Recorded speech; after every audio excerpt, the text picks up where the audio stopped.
La maladie, ce n'est pas un événement anodin, ça forge réellement une personnalité, un caractère, et particulièrement si cette affection arrive tôt dans la vie et oriente parfois même certains choix de carrière ou de mode de vie. Et ça, c'est quelque chose qu'on a du mal à percevoir lorsque l'on ne souffre pas de ce genre de maladie et que notre vie et notre mode de pensée n'est pas cadenassé en fait par une maladie qui nous pose des limites dans la vie de tous les jours. Apprendre à vivre avec une maladie chronique, ça veut dire changer fondamentalement de mode de vie. Ça veut dire parfois faire le deuil de certaines activités. C'est un défi chaque jour. Les personnes qui témoignent dans ce podcast vivent avec une maladie inflammatoire rhumatismale. Elles font tout pour vivre le mieux possible malgré leurs conditions. Pour atteindre ce que l'on appelle la rémission, pour vivre une vie normale, tout simplement. Elles vous expliquent comment la maladie impacte leur vie et comment elles surmontent les épreuves du quotidien. Elles vous racontent leurs aspirations profondes et leurs espoirs pour le futur. Ensemble, parlons-en.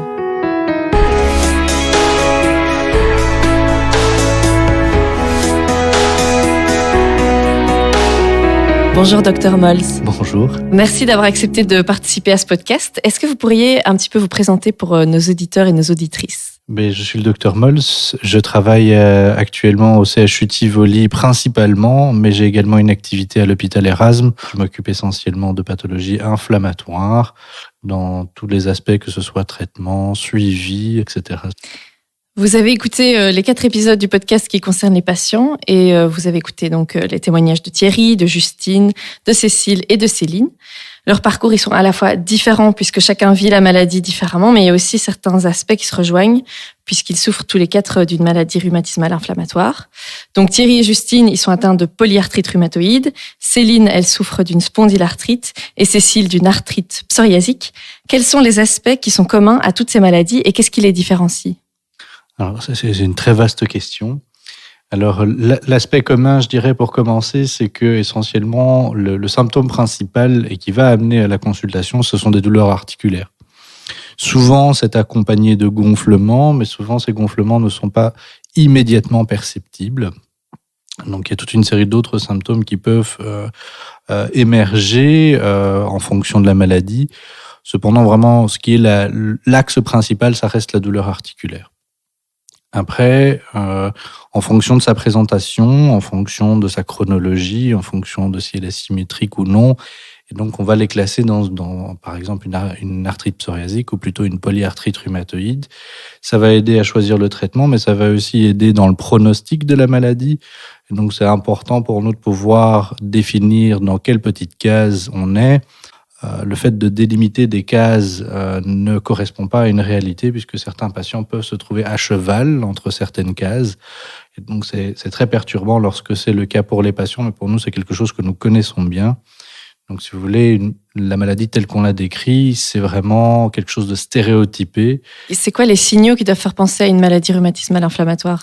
Donc avant tout la douleur, les douleurs articulaires qui ne sont pas normales, et les gonflements articulaires qui souvent les accompagnent chez des personnes jeunes et a priori en bonne santé. Ça, ce sont vraiment les symptômes qui doivent alerter une personne d'aller consulter un spécialiste. Donc, c'est pas la même chose qu'un rhumatisme ?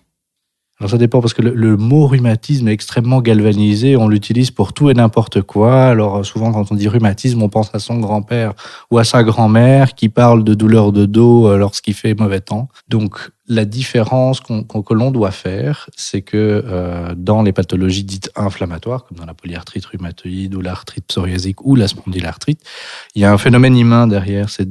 Le mécanisme est lié en fait à une activation du système immunitaire qui va s'attaquer à l'articulation de manière active. Et donc, il va y avoir des destructions actives de l'articulation, d'où les douleurs et le gonflement. Contrairement en fait à des pathologies dites plutôt mécaniques, où on a plutôt de l'usure au niveau articulaire, c'est communément appelé de l'arthrose, ou c'est plutôt chez les vieilles personnes qui ont des articulations usées par le temps. Et il n'y a que, en tout cas, très peu de phénomènes humains derrière. Et donc, les deux se traitent radicalement différemment.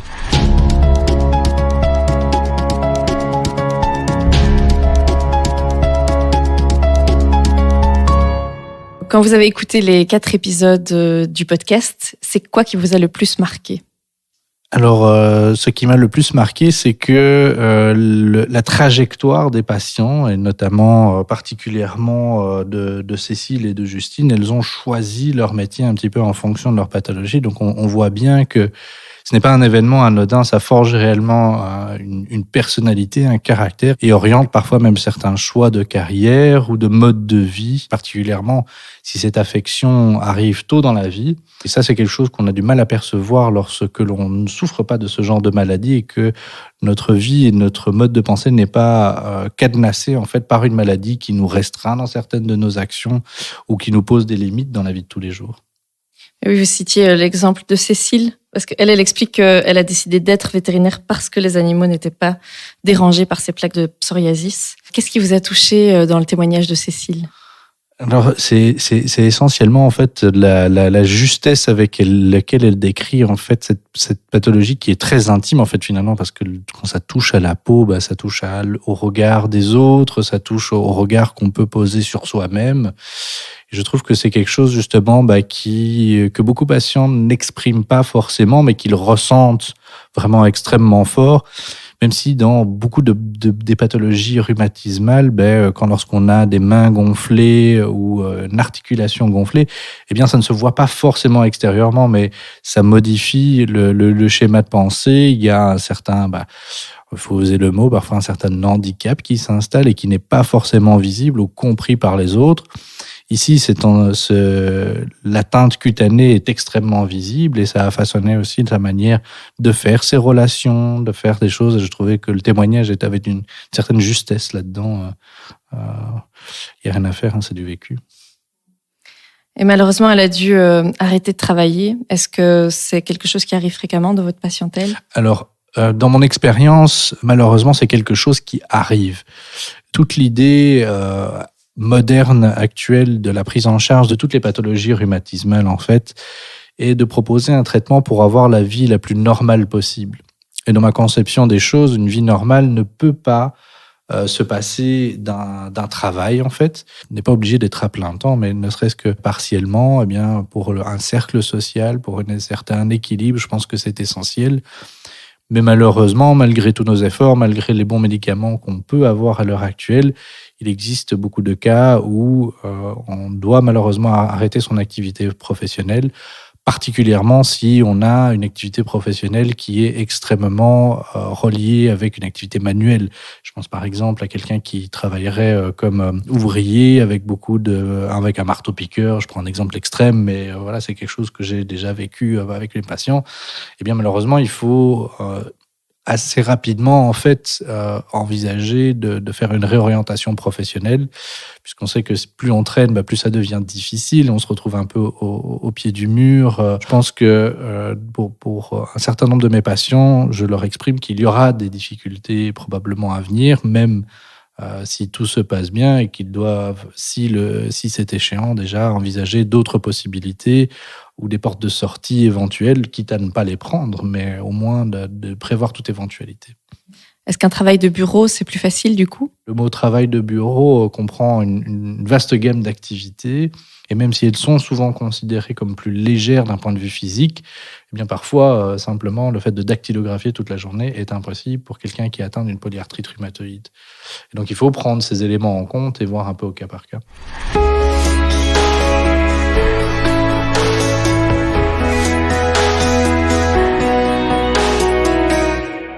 Dans l'histoire de Thierry, on apprend que c'est au moment où il a perdu sa fille que les premiers symptômes sont apparus.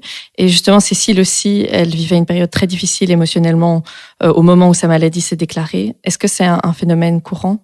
Dans ma pratique, je vois ça extrêmement souvent. La question m'est même posée ouvertement par beaucoup de patients et souvent, effectivement, au début de la maladie, on retrouve un phénomène traumatique.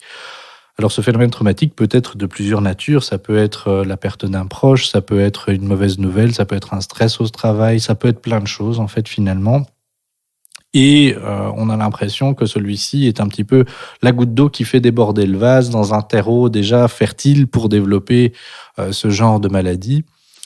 Alors les phénomènes qui sous-tendent la chose ne sont pas entièrement élucidés, bien que on sait que le stress a une influence extrêmement importante sur le système immunitaire.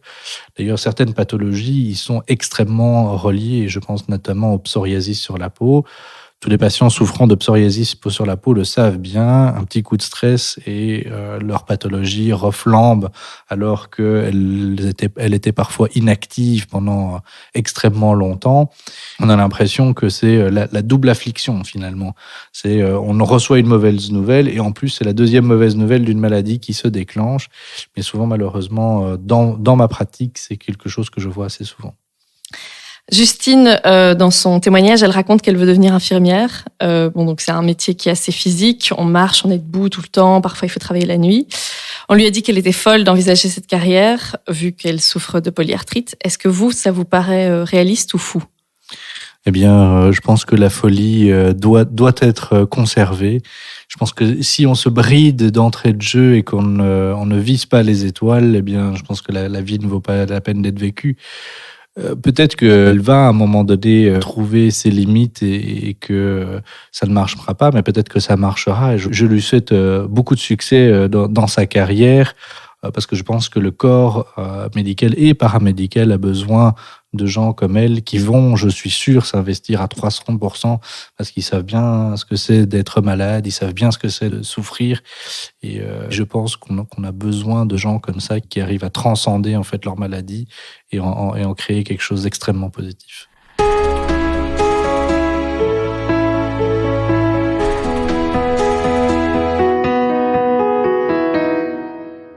Selon votre expérience, est-ce que le fait de faire du sport, c'est bénéfique ? Comme Céline, par exemple, qui fait du sport à fond depuis le début de sa maladie. Alors, c'est intéressant que vous citiez son cas parce que justement, je passe ma journée à dire que le premier traitement reste le sport et bouger fait partie intégrante du traitement au même titre que les médicaments, si pas peut-être même avant. Je m'explique, sur certaines pathologies, notamment, je ne prescris que de la kiné et du sport. A fortiori, si j'en viens à recourir à des médicaments, eh bien la kiné et le sport restent en numéro 1. Et donc, l'exemple de Céline est un parfait, un peu contre-exemple de quelque chose de très rare qui se produit, d'une surinvestissement au sport. Je pense que tout le monde, de toute façon, n'arrivera pas à faire ce qu'elle fait, ce qu'elle est relativement prodigieux. Mais je pense que l'emphase doit être mise vraiment sur le sport et le fait de bouger, c'est extrêmement important et particulièrement dans ces maladies-là, pour la maladie en elle-même, mais aussi pour plein d'autres choses, les risques cardiovasculaires qui y sont associés inévitablement. Je pense on ne mettra jamais assez l'accent là-dessus. Est-ce qu'il y a certains patients qui doivent pas trop faire de sport ? Est-ce que dans certains cas, il vaut mieux pas en faire trop ? Alors justement, donc c'est ce que je dis souvent à ma consultation, c'est que il faut rester raisonnable et finalement le bon sens prime. Si l'on souffre d'une pathologie articulaire, c'est pas le moment de se mettre à la boxe. Je pense que tout est envisageable dans les mesures du possible. Mais il y a certaines restrictions qu'il faut garder par rapport au bon sens. Je pense que le meilleur moyen de s'y mettre, c'est de trouver quelque chose que l'on aime et qu'on aime faire, puisque ça ne doit pas être une punition. Quelque part, ça doit être aussi une joie d'aller au sport et finalement un moyen de se défouler, de faire quelque chose de productif. Et si on voit ça comme une punition ou quelque chose que l'on doit prendre comme un médicament tous les matins, c'est pas quelque chose malheureusement qu'on arrivera à garder comme une habitude au cours de notre vie. Et donc, autant mêler l'utile à l'agréable et trouver quelque chose que l'on aime faire et éventuellement, encore mieux, avec quelqu'un qu'on aime bien pour le faire avec. Alors, pour répondre plus succinctement à votre question, je conseille souvent au départ du tai chi ou du gainage, comme des pilates, pour refaire une masse musculaire suffisante pour éventuellement rebondir vers quelque chose, mais en ayant un capital musculaire meilleur pour pouvoir entreprendre cette activité sans se blesser. Et donc, quelque part, de s'en servir comme un tremplin, en fait. Donc, pourquoi est-ce que le fait de bouger, c'est important ? Alors, particulièrement dans ces maladies-là, en fait, il y a des douleurs qui ont un rythme différent des douleurs que l'on peut ressentir simplement lorsqu'on a des douleurs articulaires, entre guillemets, normales et mécaniques.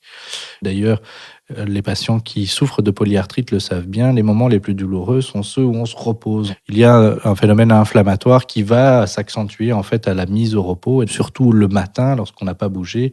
il y a ce qu'on appelle de l'ankylose. Et l'ankylose, qu'est-ce que c'est ? C'est la raideur articulaire du matin. Et souvent, c'est quelque chose qui est exprimé en consultation. C'est un docteur, je dois me dérouiller le matin. Ça met 10 minutes, 1 heure, parfois même 2 heures avant d'avoir les articulations qui sont chauffées. Et le fait de faire du sport et de bouger ces articulations va diminuer localement le taux d'inflammation également. Donc j'en reviens à ce que je disais tantôt, c'est que ça fait vraiment partie intégrante du traitement, au même titre que peuvent l'être des anti-inflammatoires, des médications autres, par ces effets anti-inflammatoires vraiment purs et durs. Moi, personnellement, il y a un autre aspect du témoignage de Céline qui m'a touchée, c'est sa relation assez conflictuelle en fait avec son corps. Est-ce que c'est quelque chose qui arrive à vos patients aussi ? Alors évidemment, je pense que chaque patient qui se voit diminuer, et particulièrement chez les patients plus jeunes qui voient leur capacité diminuer, ont une relation conflictuelle avec leur corps, avec un moment ou un autre. Alors, il y a évidemment quelque chose qui paraît évident, c'est lorsqu'on a des lésions visibles, j'en reviens au psoriasis, mais ces lésions qui sont invisibles à l'œil nu, mais extrêmement bien perçues par les patients, de douleurs articulaires, de raideur, de limitation dans les mouvements, sont souvent extrêmement mal perçues, et particulièrement par les jeunes, parce que lorsqu'on est jeune, on a l'impression qu'on sait tout faire. Et c'est un mot qui revient souvent, c'est la prison de mon corps, je me sens emprisonné, je ne peux pas faire ce que je veux. Et c'est vraiment quelque chose... Je pense que le seul moyen de s'en libérer, c'est justement d'arriver à une rémission dans la maladie, ou une maladie qui, en tous les cas, est stabilisée. Et finalement, cet état-là, on l'obtient que grâce à certaines médications ou un certain régime de traitement, quoi.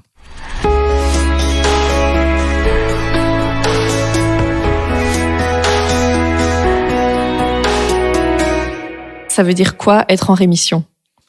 Question qui est compliquée parce que finalement, c'est presque philosophique. Donc, il faut vraiment regarder quelles sont les attentes du patient, quelles sont les attentes du médecin.